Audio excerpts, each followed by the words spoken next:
আসসালামু আলাইকুম। This is Rana sir from math world. প্রিয় শিক্ষার্থীরা, আশা করি তোমরা সবাই অনেক অনেক ভালো আছো। আজকে আমি তোমাদের সামনে আলোচনা করব ক্লাস 10-এর অধ্যায় 14-র খুবই গুরুত্বপূর্ণ একটা উপপাদ্য। অলরেডি আমরা অধ্যায় 14-র লাস্ট দুইটা এপিসোডে দুইটা গুরুত্বপূর্ণ উপপাদ্য সলভ করেছিলাম, উপপাদ্য 28 এবং উপপাদ্য 30। তো আজকে আমরা এই অধ্যায়ের খুবই খুবই গুরুত্বপূর্ণ আরেকটা উপপাদ্য সলভ করব, সেটা হচ্ছে উপপাদ্য 32 নম্বর উপপাদ্যটা আজকে আমরা দেখবো ইনশাল্লাহ। এটা খুবই গুরুত্বপূর্ণ উপপাদ্য এই অধ্যায়ের, ঠিক আছে? তো চলো আমরা শুরু করি। তোমরা একটু বইটা কাছে নিয়ে নাও, তাহলে তোমাদের জন্য বুঝতে সুবিধা হবে। তো দেখো, আমি বই থেকে প্রশ্নটা পড়তেছি। প্রশ্নটা খুবই ছোট একটা প্রশ্ন। দেখো, প্রশ্নটা হচ্ছে যে দুটি ত্রিভুজ সদৃশকোণী হলে এদের অনুরূপ বাহুগুলো সমানুপাতিক। এটা হচ্ছে প্রশ্ন, যে দুইটি ত্রিভুজ কি হলে? সদৃশকোণী হলে। তো এখানে আমাদেরকে আগে বুঝতে হবে যে সদৃশকোণী ত্রিভুজ মানে কি। তোমরা ওয়ার্ডটা থেকেই বুঝতেছো, অর্থাৎ শব্দটা থেকেই বুঝতে পারতেছো যে সদৃশকোণী অর্থাৎ দুইটা ত্রিভুজের কোণগুলো সদৃশ। সদৃশ মানে হচ্ছে সমান, দুইটা ত্রিভুজের কোণগুলো সমান, ঠিক আছে? দেখো, আমি এখানে দুইটা ত্রিভুজ এঁকেছি, এই একটা ত্রিভুজ, এই একটা ত্রিভুজ, ঠিক আছে? একটা আকারে একটু বড় আর একটা আকারে একটু ছোট এঁকেছি।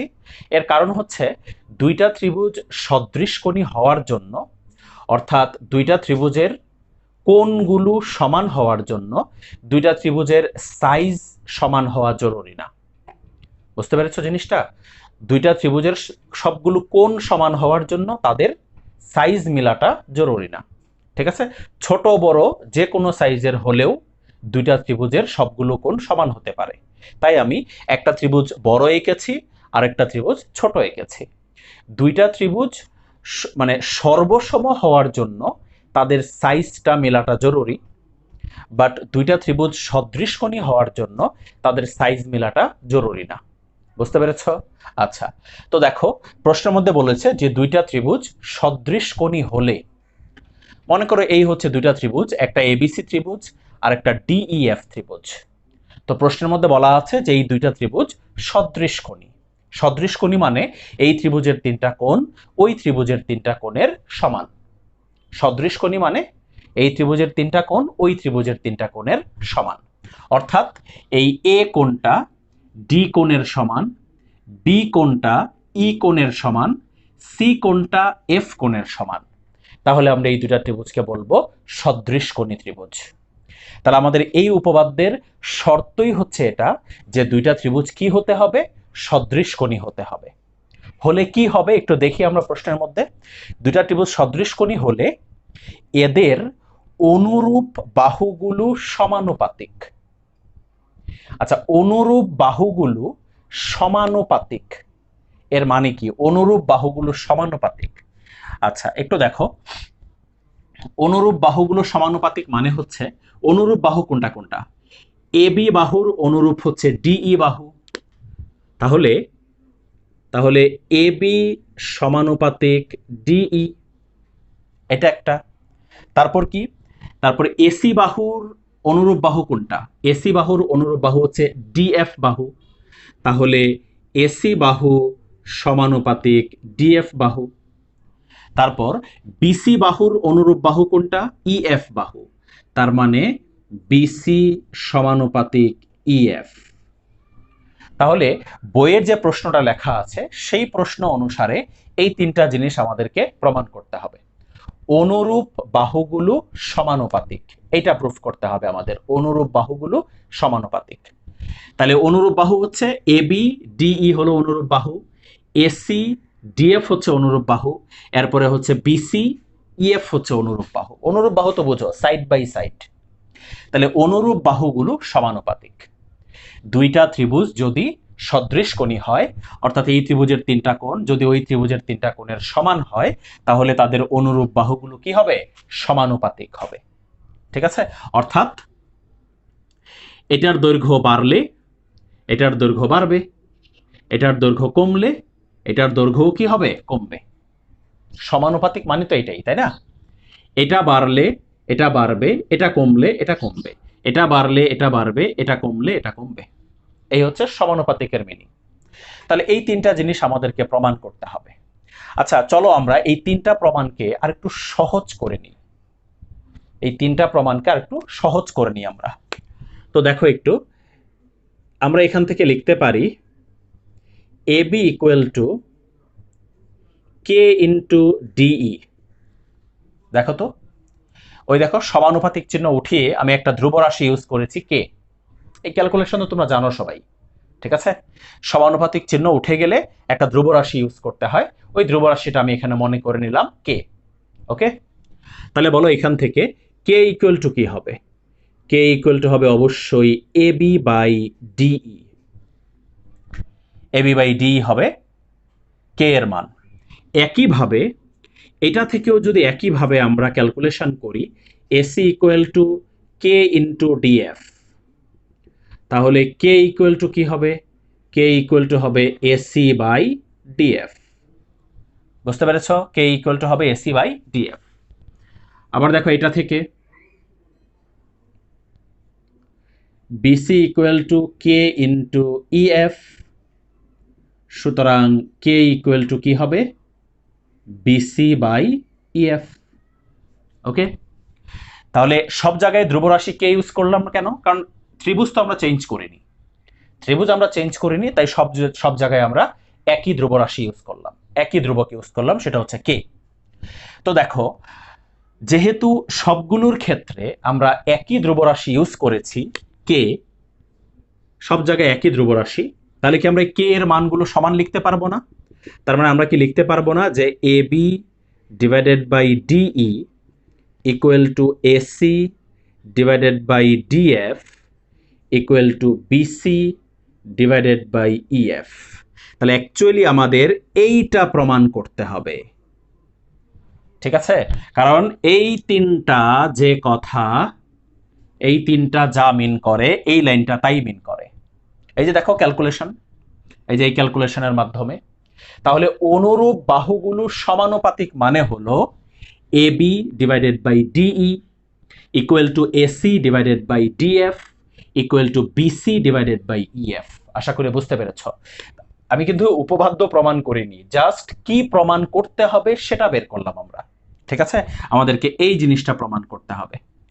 তাহলে অনুরূপ বাহুগুলো সমানুপাতিক এর মানে যে এই লাইনটা, আশা করি তোমরা খুব ভালো করে বুঝতে পেরেছ।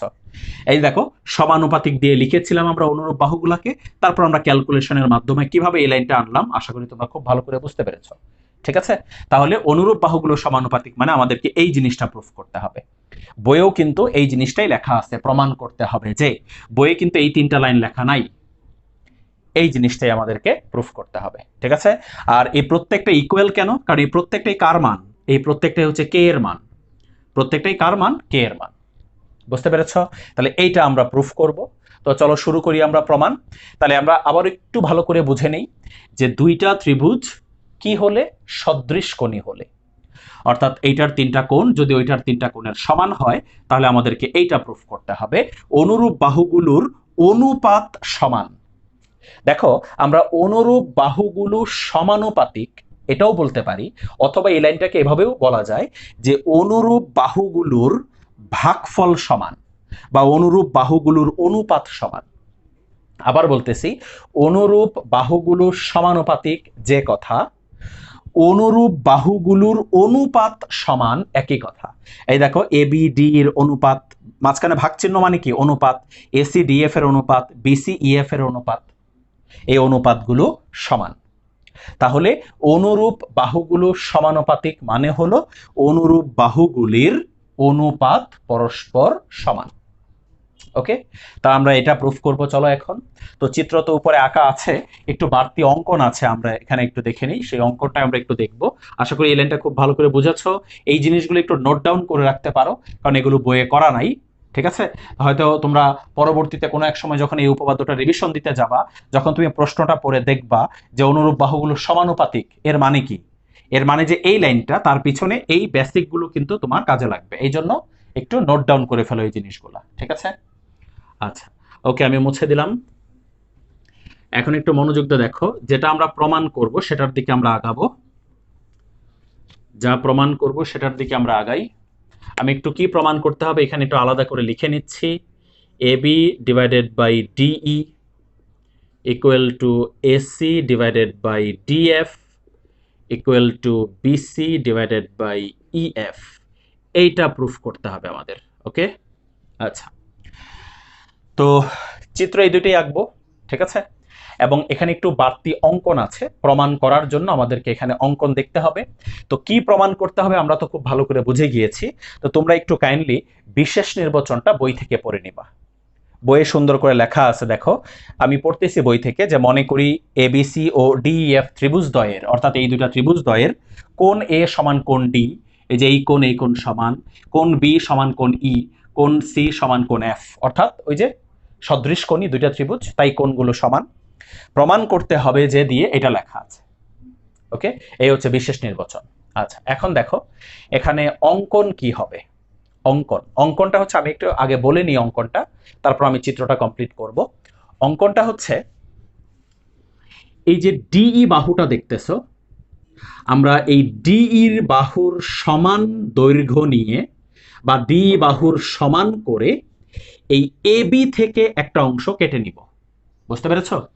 অর্থাৎ এই এ বিন্দুতে কম্পাস বসাবো, এখানে কম্পাসটা বসিয়ে এই ডি এর সমান করে এখানে বসিয়ে কেটে নিব। তো মনে করো ডি এর সমান করে আমি এইখানে কম্পাস বসিয়ে এতটুকু কেটে নিলাম, সাপোজ এপি। তাহলে এই এপি অংশটা কার সমান? ডি এর সমান। একইভাবে এই ডিএফ এর সমান করে এ বিন্দুকে কেন্দ্র করে এসি থেকে কেটে নিব। সাপোজ ডিএফ এর সমান করে এ বিন্দুকে কেন্দ্র করে এতটুকু কেটে নিলাম, এ কিউ অংশ কেটে নিলাম। তাহলে এতটুকু বুঝতে পেরেছ? ডি এর সমান করে এপি কেটেছি আর ডিএফ এর সমান করে এ কিউ কেটেছি। এবার পি এবং কিউ যোগ করে দিব। ওকে, এটাই হচ্ছে এই উপপাদ্যের অঙ্কন। ওকে, বইয়ের মধ্যে দেখো এভাবেই লেখা আছে, ঠিক আছে। তারপর আমি একটু আমার মতো করে বলে দিচ্ছি অঙ্কন দিয়ে কি লিখবা। প্রথমে বিশেষ নির্বাচন, তারপর লিখো অঙ্কন। অঙ্কন দিয়ে কি লিখবা? যে এবি ও এসি থেকে যথাক্রমে ডিই ও ডিএফ এর সমান করে এপি ও এ কিউ অংশ কেটে নেই। এরপর লেখো পি কমা কিউ যোগ করি। আবার বলতেছি এবি ও এসি থেকে যথাক্রমে ডিই ও ডিএফ এর সমান করে এপি ও এ কিউ অংশ কেটে নেই। এরপর লেখো পি কমা কিউ যোগ করি। এই হয়ে গেল অঙ্কন, ঠিক আছে। তো বিশেষ নির্বাচন আর অঙ্কন আশা করি খুব ভালো করে বুঝতে পেরেছ। এবার দেখো এই উপপাদ্যের প্রমাণটা শুরু করি আমরা। তো প্রমাণের শুরুতেই আমরা এখানে যে কাজটা করব সেটা হচ্ছে আমরা এই দুইটা ত্রিভুজকে সর্বসম করে ফেলব। কোন দুইটা ত্রিভুজ? ত্রিভুজ এ পি কিউ এবং ত্রিভুজ ডি ই এফ। এই দুইটা ত্রিভুজকে আমরা কি করে ফেলবো? সর্বসম করে ফেলবো। দেখো এই দুইটা ত্রিভুজকে সর্বসম করা খুবই সহজ, ঠিক আছে। কিভাবে দেখো, আমরা শুরু করি সর্বসম করা এই দুইটা ত্রিভুজকে। তো লিখে ফেলি ত্রিভুজ এ পি কিউ ও ত্রিভুজ ডি ই এফ এর, দেখো তো এই দুই ত্রিভুজের কি কি সমান? দেখো এই এপি আর ডিই সমান, এপি আর ডিই সমান, ঠিক আছে। কেন? ওই যে অঙ্কনের মধ্যে মনে নাই, অঙ্কনের মধ্যে আমরা এই ডি এর সমান করেই তো এপি কে কেটেছিলাম। তাহলে এপি আর ডি পরস্পর কি? অবশ্যই সমান। এপি আর ডি পরস্পর সমান। তার মানে লিখে ফেলি AP equal to DE. Side নোটে লিখে দিবা অঙ্কন অনুসারে। এরপর দেখো এ কিউ আর ডিএফ সমান, ঠিক আছে, একই অঙ্কন অনুসারে। এ কিউকে কার সমান করে কাটা হয়েছিল? এ কিউকে কি ডিএফ এর সমান করে কাটা হয়েছিল না? এ কিউকে ডিএফ এর সমান করে। সেম সাইড নোট দিয়ে দেবা এখানে অঙ্কন অনুসারে। এবং অন্তর্ভুক্ত কোণ, দুইটা বাহু হয়ে গেল। এবার অন্তর্ভুক্ত কোণ এ সমান অন্তর্ভুক্ত কোণ ডি। অন্তর্ভুক্ত কোণ এ সমান অন্তর্ভুক্ত কোণ ডি। দেখো কোন দুইটা বাহু আমরা সমান করেছি? এই বাহু আর এই বাহু। তাহলে এই দুই বাহুর অন্তর্ভুক্ত কোণ হলো এইটা, আর এই দুই বাহুর অন্তর্ভুক্ত কোণ হলো এটা। ওকে, এখন এই অন্তর্ভুক্ত কোণ দুইটা কেন সমান, এটা কিন্তু প্রশ্নের মধ্যেই দেওয়া আছে, সাইড নোট হবে দেওয়া আছে। কিভাবে দেওয়া আছে? এ কোণ আর ডি কোণ যে সমান, এটা কি আমরা বিশেষ নির্বাচনের মধ্যে লিখে এসেছি না? ওই যে মনে করে দেখো, এই সম্পূর্ণ ত্রিভুজটা অর্থাৎ এবিসি ত্রিভুজটা আর ডিএফ ত্রিভুজটা কি ছিল? সদৃশ কোণী ছিল। তাই তো এই এ কোণ আর ডি কোণ পরস্পর কি হয়েছিল? সমান হয়েছিল। আমরা কিন্তু বিশেষ নির্বাচনে লিখে এসেছি যে এ কোণ আর ডি কোণ পরস্পর সমান। বুঝতে পেরেছ? তাহলে আমরা এই দুই ত্রিভুজের দুইটা বাহু আর একটা অন্তর্ভুক্ত কোণ, ওই বাহুদ্বয়ের অন্তর্ভুক্ত কোণ কি হয়ে গেল? সমান হয়ে গেল। তাই আমরা এই দুইটা ত্রিভুজকে কি লিখতে পারবো? সর্বসম। তাহলে ত্রিভুজ এ পি কিউ সর্বসম ত্রিভুজ ডিইএফ। আশা করি খুব ভালো করে বুঝতে পেরেছ। আচ্ছা, এখন দেখো, তাহলে আমরা এই দুইটা ত্রিভুজকে কি করে ফেললাম? সর্বসম করে ফেললাম। আচ্ছা দেখো তো, যেহেতু এই দুইটা ত্রিভুজকে আমরা সর্বসম করেছি, তাহলে কি আমরা এই দুই ত্রিভুজের যে কোনো কিছু সমান লিখতে পারবো? এনিথিং। ঠিক আছে, তাহলে দেখো, আমরা এই ত্রিভুজের এই কোণ আর এই ত্রিভুজের এই কোণ অবশ্যই সমান লিখতে পারবো। আবার এই ত্রিভুজের এই কোণ আর এই ত্রিভুজের এই কোণও কি লিখতে পারবো? সমান লিখতে পারবো। আবার পি কিউ আর ইএফ বাহুও কি লিখতে পারবো? সমান লিখতে পারবো। দুটা ত্রিভুজ যেহেতু সর্বসম হয়েছে, তাহলে যে কোনো কিছু সমান লেখা যাবে। চলো আমরা লিখি। তো প্রথমে এই দুটা কোণ লিখবো, এই কোণ আর এই কোণ সমান লিখবো। ঠিক আছে, তো আমরা লিখে ফেলি। দেখো, সুতরাং কোণ A P Q equal to হচ্ছে কোণ, দেখো এ পি কিউ আর হচ্ছে এটা ডিইএফ, ডিইএফ। ঠিক আছে। আচ্ছা, এখন একটা জিনিস একটু খেয়াল করো তো, আমি এখানে সমান দিয়ে আরেকটা কোণ লিখতে পারবো, এখানে সমান দিয়ে আরেকটা কোণ লিখতে পারবো। কোনটা জানো? আমি এখানে সমান দিয়ে কোণ এবিসি লিখতে পারবো। কি কনফিউজ? দেখো, কনফিউজ হওয়ার কিছু নাই। দেখো, এই কোণ আর এই কোণ তো সমান, কারণ এই দুটা ত্রিভুজ সর্বসম।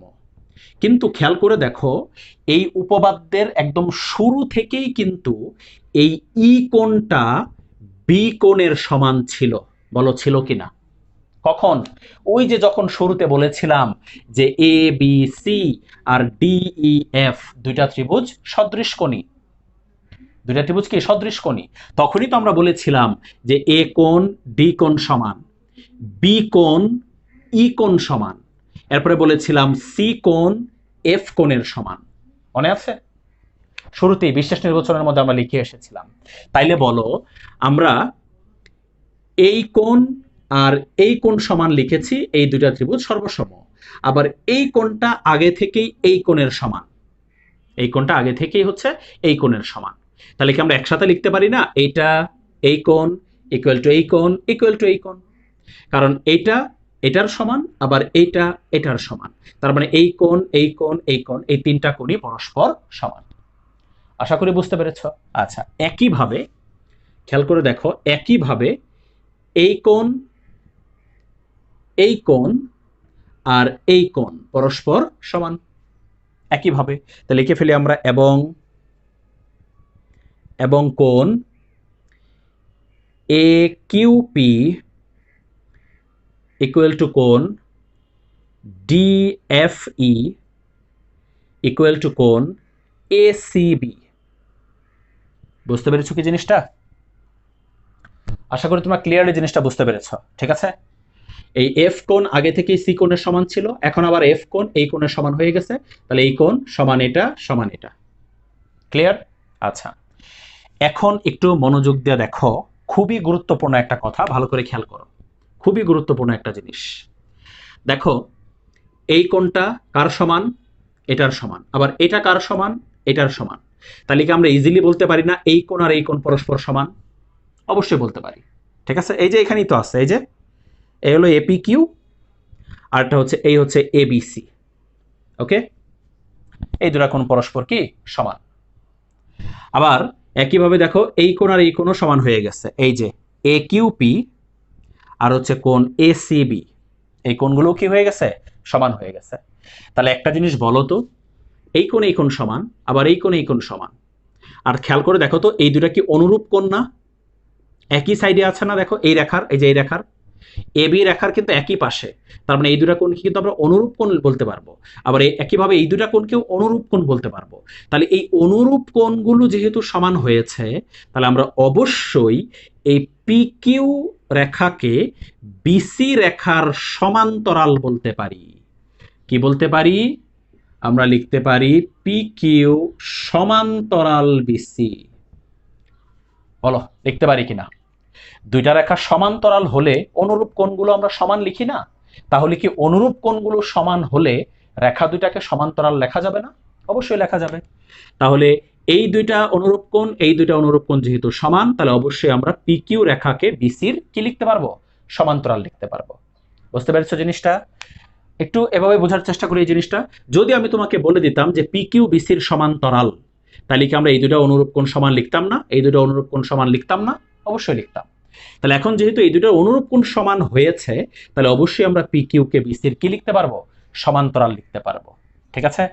তো খেয়াল করো, এই পর্যন্তই হচ্ছে আসলে এই উপপাদ্যটার মূল কাজ। এই পি কিউ কে বিসির সমান্তরাল প্রমাণ করা, এটাই হচ্ছে এই উপপাদ্যের মূল কাজ। ঠিক আছে? এতটুকু করতে পারলে বাকিটা একদম সহজ। আর এতটুকু আশা করি তোমরা খুব ভালো করে বুঝতে পেরেছ। আর এখানে সাইড নোট দিয়ে দিবা। কি সাইড নোট দিবা? যেহেতু যেহেতু এদের ছেদক এ বি ও এসি দ্বারা উৎপন্ন অনুরূপ কোণদ্বয় পরস্পর সমান। আবার বলতেছি, সাইড নোট কি হবে? যেহেতু এদের ছেদক এ বি ও এসি দ্বারা উৎপন্ন অনুরূপ কোণগুলো সমান। ওকে, এটা সাইড নোট দিয়ে দিলেই হয়ে যাবে। যেহেতু এদের ছেদক এ বি ও এসি দ্বারা উৎপন্ন অনুরূপ কোণগুলো সমান, এই জন্য আমরা এই দুটো রেখাকে কি লিখেছি? সমান্তরাল লিখেছি। আচ্ছা, এখন খুব ভালো করে খেয়াল করো। দেখো, আমরা অলরেডি এই অধ্যায়ের উপপাদ্য 28 করেছি, 30 করেছি, আজকে 32 করতেছি। তোমাদের কি মনে আছে যে উপপাদ্য 30-এর মধ্যেও কিন্তু আমরা উপপাদ্য 28-এর বেসিকটা অ্যাপ্লাই করেছিলাম? মনে আছে? উপপাদ্য 30-এর মধ্যে উপপাদ্য 28-এর বেসিক কিন্তু আমরা অ্যাপ্লাই করেছিলাম। তো এই উপপাদ্যের মধ্যেও আমরা এখন উপপাদ্য 28-এর বেসিক আবারও ইউজ করব। তাহলে একই উপপাদ্যের বেসিক পরপর দুইটা উপপাদ্য আমাদের কাজে লাগতেছে। উপপাদ্য 28-এর বেসিক আমরা উপপাদ্য 30-এও কাজে লাগিয়েছি, আজকে এখানেও কাজে লাগাবো। ঠিক আছে? তো চলো আমরা একটু উপপাদ্য 28টা একটু হালকা মনে করে নিই। উপপাদ্য 28টা একটু হালকা মনে করে নিই। আমি এই পাশটা মুছে দিচ্ছি, এই পাশটা মুছে দিচ্ছি বোঝানোর জন্য। তোমরা আশা করি তুলে ফেলেছ। দেখো, উপপাদ্য 28-এ আমরা কি পড়ে এসেছিলাম মনে আছে কি? উপপাদ্য 28-এ পড়েছিলাম, মনে করে দেখো, খুব ভালো করে বুঝিয়েছিলাম। একটা এবিসি ত্রিভুজ বলেছিলাম যে এই রেখাটা, মনে করো ডিই রেখাটা, এই রেখাটা যদি এই রেখার সমান্তরাল হয়, মনে আছে উপপাদ্য 28? এটা যদি সমান্তরাল হয়, তাহলে আমরা এখান থেকে তিনটা জিনিস লিখতে পারি। খুব ভালো করে বুঝিয়েছিলাম, তিনটা জিনিস লিখতে পারি এই দুটো সমান্তরাল হলে। নাম্বার 1, এটা ডিভাইডেড বাই এটা ইকুয়াল টু এটা ডিভাইডেড বাই এটা। মনে আছে? এডি অনুপাত বিডি ইকুয়াল টু এই অনুপাত ইসি। এটা ছিল 1 নাম্বার। 2 নাম্বার কি ছিল? 2 নাম্বার ছিল এই সম্পূর্ণটা এবি অনুপাত বিডি ইকুয়াল টু এসি অনুপাত ইসি। এটা ছিল 2 নাম্বার। 3 নাম্বার কি ছিল? 3 নাম্বার ছিল এবি অনুপাত এডি ইকুয়াল টু এসি অনুপাত এই। এই তিনটা জিনিস কিন্তু আমি তোমাদেরকে খুব ভালো করে বুঝিয়েছিলাম উপপাদ্য 28-এ। ঠিক আছে? জাস্ট তার পিছনে ছোট্ট একটা শর্ত থাকতে হবে। সেটা কি? যে এই দুইটা কি হতে হবে? সমান্তরাল হতে হবে। এই দুইটা সমান্তরাল হলে এই তিনটা কনসেপ্টের যে কোনোটা লেখা যাবে।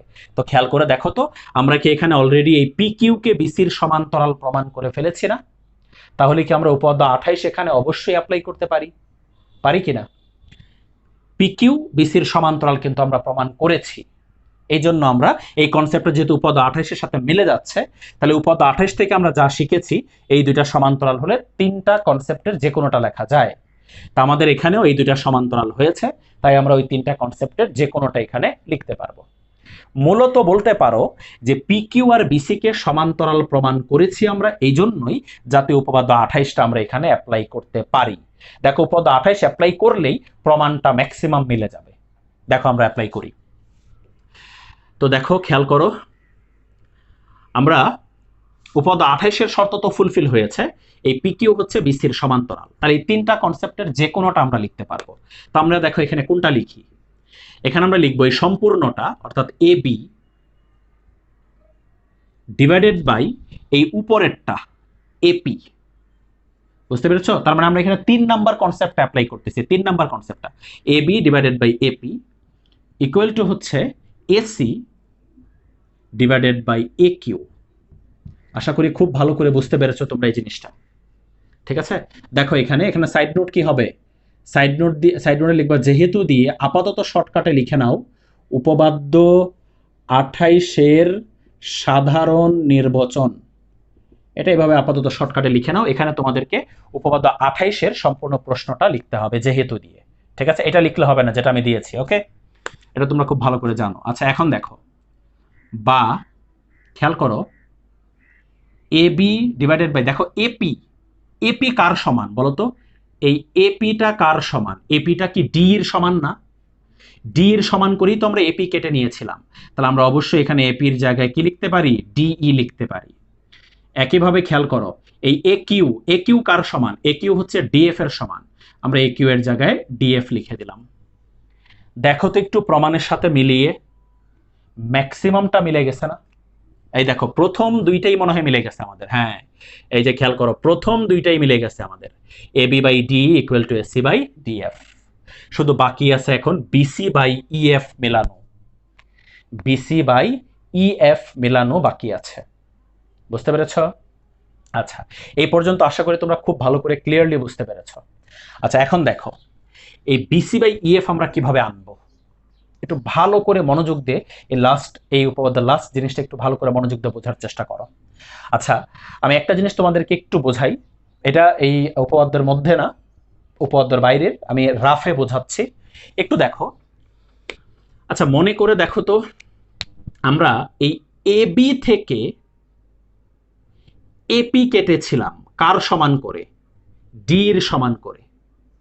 তো একটু ভালো করে দেখো, আমি এখানে রাফে বুঝাইতেছি। এ বি থেকে কার সমান করে কেটে নিয়েছিলাম বলো? এ বি থেকে কার সমান করে কেটে নিয়েছিলাম? ডি এর সমান করে। বুঝতে পেরেছ? এ বি থেকে আমরা ডি এর সমান করে কেটেছিলাম। দেখো এ বি থেকে ডি এর সমান করে কেটে নিয়েছিলাম বলেই কিন্তু প্রমাণে দেখো এ বি বাই ডিই এসেছে। কথা ভালো করে বোঝার চেষ্টা করো। এ বি থেকে ডি এর সমান করে কেটেছিলাম, তাই প্রমাণে এসেছে এ বি বাই ডিই। দেখো এ বি থেকে ডি এর সমান করে কাটার কারণে আমরা প্রমাণ করতে পেরেছি এ বি বাই ডিই। ভালো করে বুঝো জিনিসটা। আবার বলতেছি, এ বি থেকে ডি এর সমান করে কেটেছিলাম বলেই আমরা প্রমাণ করতে পেরেছি এ বি বাই ডি। এরপর দেখো এসি থেকে, বলো এসি থেকে কার সমান করে কেটেছিলাম? এসি থেকে কার সমান করে কেটেছিলাম? এসি থেকে কেটেছিলাম ডিএফ এর সমান করে। দেখো এসি থেকে ডিএফ এর সমান করে কেটেছিলাম বলেই কিন্তু আমরা প্রমাণ করতে পেরেছি এসি বাই ডিএফ। এবার একটু ভালো করে মনোযোগ দাও। এ বি থেকে ডি এর সমান করে কেটেছিলাম, এসি থেকে ডিএফ এর সমান করে কেটেছিলাম বলেই আমরা এই দুইটা সমান প্রমাণ করতে পেরেছি। এই যে ভালো করে বোঝার চেষ্টা করো মনোযোগ দিয়ে। এবি থেকে ডি এর সমান করে কেটেছিলাম তাই এবি বাই ডি, এসি থেকে ডিএফ এর সমান করে কেটেছিলাম তাই এসি বাই ডিএফ, এবং এই দুটাকে সমান প্রমাণ করতে পেরেছি। দেখো যদি এটা থেকে এটা সমান করে না কাটতাম, এটা থেকে যদি এটা সমান করে না কাটতাম, তাহলে এই দুইটা সমান প্রমাণ করা পসিবল হতো না। বুঝতে পেরেছ? আচ্ছা তাহলে আমাকে বলো তো, যেভাবে আমরা এবি থেকে ডি এর সমান করে কেটেছিলাম, এসি থেকে ডিএফ এর সমান করে কেটে এই দুটা প্রমাণ করেছিলাম, যদি আমরা শুরুতেই বিসি থেকে ইএফ এর সমান করে কাটতাম, যেভাবে আমরা এবি থেকে ডি কেটেছিলাম, যেভাবে আমরা এসি থেকে ডিএফ কেটেছিলাম, ওইভাবেই যদি এই বিসি থেকে ইএফ এর সমান করে কাটতাম, দেখো ভালো করে দেখো, এবি থেকে ডি এর সমান করে কেটেছিলাম, এসি থেকে ডিএফ এর সমান করে কেটেছিলাম। তাহলে যদি আমরা বিসি থেকে ইএফ এর সমান করে কেটে নিতাম, চাইলে কিন্তু কাটতে পারতাম, যদি বিসি থেকে ইএফ এর সমান করে কেটে নিতাম তাহলে কি আমরা আরেকটা প্রমাণ পাইতাম না এরকম, বিসি বাই ইএফ? বুঝতে পেরেছো কিনা? বিসি থেকে ইএফ এর সমান করে কাটলে অবশ্যই আমরা বিসি বাই ইএফ প্রমাণের মধ্যে পেয়ে যেতাম। ঠিক আছে, তাহলে ভালো করে দেখো, এই দুইটা জিনিস করেছিলাম বলে এই দুইটা সমান এসেছে,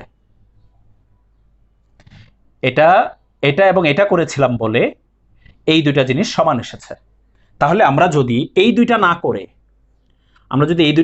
আমরা এই দুইটা কাজ করতাম শুরুতে, বলো, শুরুতে যদি এই দুইটা কাজ করতাম ওইটা বাদ দিয়ে, তাহলে কি আমরা অনুরূপভাবে এই দুইটাকে সমান প্রমাণ করতে পারতাম না? পারতাম কিনা? অবশ্যই পারতাম। ঠিক আছে, অথবা আমি যদি এই দুইটাকে না করে যদি আমি এইটা আর এই কাজটা করতাম, এটা যদি বাদ দিতাম, বলো, এইটার এটা যদি করতাম, তাহলে কি আমরা একইভাবে এই দুইটা সমান প্রমাণ করতে পারতাম না? পারতাম। বুঝতে পেরেছো জিনিসটা? এখন কি করব আমরা? তাহলে যেভাবে আমরা এই দুইটা কাজ করে, অর্থাৎ এবি থেকে ডিই আর এসি থেকে ডিএফ এর সমান করে কেটে আমরা যেভাবে এইটা আর এটাকে সমান প্রমাণ করেছিলাম, অনুরূপভাবে এই দুইটা কাজ করে, অর্থাৎ এসি থেকে ডিএফ আর বিসি থেকে ইএফ এর সমান করে কেটে আমরা অনুরূপভাবে কিন্তু এইটা আর এটাকেও সমান প্রমাণ করতে পারবো। বুঝতে পেরেছো? তাহলে এই জিনিসটা আমরা এখন অনুরূপভাবে লিখে দিব। এই দুটাও লিখতে পারো অথবা এইটা আর এটাও লিখতে পারো, ইচ্ছা তোমাদের। তোমাদের বইয়ের মধ্যে মনে হয় খুব সম্ভবত বইয়ের মধ্যে এই দুইটা করেছে, এইটা আর এটার কথা বলেছে। বইয়ের মধ্যে বলেছে যে এবি থেকে ডিই আর বিসি থেকে ইএফ এর সমান করে কেটে নিয়ে অনুরূপভাবে প্রমাণ করা যায় এবি বাই ডিই সমান বিসি বাই ইএফ। আশা করি খুব ভালো করে তোমরা এই জিনিসটা বুঝেছো। যেভাবে এই দুইটা কাজ করে এই দুইটা সমান প্রমাণ করেছি, ওইভাবে আমরা এই দুইটা কাজ করে আমরা কিন্তু এই দুইটা সমান প্রমাণ করতে পারবো। এই দুইটা কাজ করে আমরা এই দুইটা সমান প্রমাণ করতে পারবো অনুরূপভাবে, অথবা এই দুইটা কাজ করে আমরা এই দুইটা সমান প্রমাণ করতে পারবো অনুরূপভাবে। বুঝতে পেরেছো? তাহলে এখন কি লিখবা? বইয়ের মধ্যে লেখা আছে, দেখো এখানে লিখবা অনুরূপভাবে। কি লিখবা এখানে? অনুরূপভাবে। এটা জাস্ট আমি রাফ বুঝিয়েছি। অনুরূপভাবে বইয়ে কোন দুইটা লিখেছে? বইয়ে লিখেছে এইটা আর এটা। তুমি চাইলে এই দুটাও লিখতে পারো, এই দুটা লিখলে এটা সমান আসবে, আর যদি এই দুটা লেখো তাহলে এটা আর এটা সমান আসবে। ঠিক আছে, তা আমি বইয়েরটাই ফলো করি, যেহেতু এই দুইটা সমান বইয়ে লিখেছে তো আমরা এই দুটাই লিখবো। তাহলে কি লিখবো এখানে? অনুরূপভাবে এভাবে লিখবা, বইয়ে যেভাবে লিখেছে দেখো, অনুরূপভাবে এবি থেকে ডিই এবং বিসি থেকে ইএফ এর সমান করে কেটে নিয়ে প্রমাণ করা যায় যে, বুঝতে পেরেছো? দেখো বইয়ের মধ্যে লেখা আছে, আমি বই থেকে আসলে পড়তেছি, দেখো লেখা আছে, দেখো বইয়ের মধ্যে 2 নম্বর ধাপে লেখা আছে একইভাবে, দেখো একইভাবে বিএ বাহু অর্থাৎ এবি বাহু, ওকে, ও বিসি বাহু থেকে, এটা থেকে মানে এবি বাহু থেকে আর বিসি বাহু থেকে যথাক্রমে ইডি মানে ডিই এবং ইএফ রেখাংশের সমান করে কেটে নিয়ে দেখানো যায় যে। বুঝতে পেরেছো কাহিনীটা? কি লিখেছে বইয়ে? বইয়ে লিখেছে যে অনুরূপভাবে এবি এবং বিসি বাহু থেকে যথাক্রমে ডিই আর ইএফ এর সমান করে কেটে নিয়ে দেখানো যায় যে। তাহলে এই কথাটা তোমরা এখানে লিখবা, অনুরূপভাবে বিএ ও বিসি বাহু থেকে যথাক্রমে ইডি ও ইএফ এর সমান করে কেটে নিয়ে দেখানো যায় যে। কি দেখানো যাবে বলো? এইটা আর এই কাজটা করলে এইটা আর এটা প্রমাণ আসবে। তাহলে কি দেখানো যাবে? দেখানো যাবে A B divided by DE equal to আসবে কি বলো? B C divided by E F. আশা করি খুব ভালো করে তোমরা এই জিনিসটা বুঝতে পেরেছো, খুব ভালো করে আশা করি বুঝতে পেরেছো। ঠিক আছে, ফাইনালি লাস্ট বার বলতেছি, যেভাবে আমরা এবি থেকে ডি এর সমান করে কেটে নিয়েছিলাম, এসি থেকে ডিএফ এর সমান করে কেটে নিয়েছিলাম, কেটে নিয়ে আমরা এইটা প্রমাণ করেছি, ওকে। একইভাবে এবি থেকে ডি এবং বিসি থেকে ইএফ এর সমান করে কেটে নিয়ে আমরা এইটা সমান প্রমাণ করতে পারবো। বুঝতে পেরেছ? আচ্ছা, তো এখন একটু দেখো, আমি এই পাশে মুছে দিলাম। দেখো এবার বলো, এবার এই লাইনটাকে আর এই লাইনটাকে যদি আমরা কম্পেয়ার করি তাহলে কি আসে? সুতরাং সুতরাং এবি বাই ডিই সমান AC by DF equal to হলো বিসি বাই ইএফ। অবশ্যই লিখতে পারি, তিনটাই সমান। বলো, এই দুটো লাইনকে কম্পেয়ার করে অবশ্যই আমরা এটা লিখতে পারি। তাহলে হয়ে গেল আমাদের প্রমাণিত। বুঝতে পেরেছ? তাহলে এই হচ্ছে এই অধ্যায়ের 32 নম্বর উপপাদ্যটা। আশা করি খুব ভালো করে তোমরা জিনিসটা ধরতে পেরেছ এবং বুঝতে পেরেছ।